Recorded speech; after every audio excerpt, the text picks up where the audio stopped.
নমস্কার বন্ধুরা, আজ আমরা চলে আসলাম বড় কাছারি মন্দিরে। চলুন চারপাশটা একটু ঘুরে দেখানো যাক।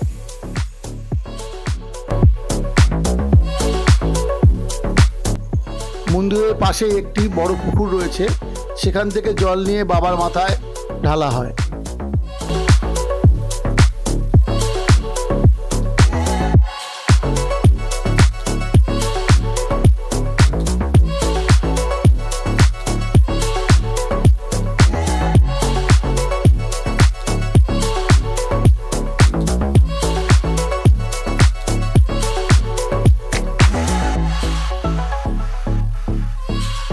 যাওয়ার সময় দেখবেন চারিদিকে দোকান আছে, ডালার নিয়ে বসে রয়েছে। আর একটু এগিয়ে গেলে দেখবেন একটি বড় অশ্বত্থ গাছ, অশ্বত্থ গাছের নিচে দেখবেন রাউন্ড মতন একটা মন্দির করা আছে। এটাই হচ্ছে বড় কাছারির মেন মন্দির।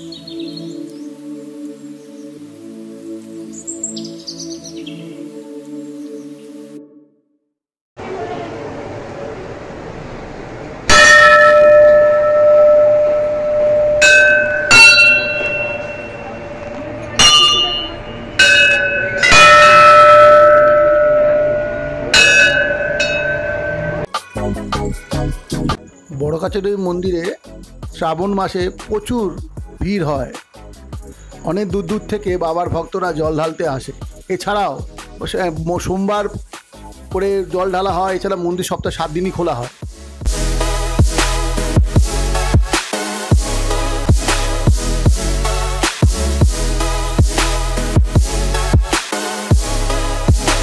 বড় কাছারি মন্দিরে যা যা দেখানোর ছিল তা আমি তুলে ধরার চেষ্টা করেছি। দেখা হবে আবার পরের ভিডিওতে। নমস্কার।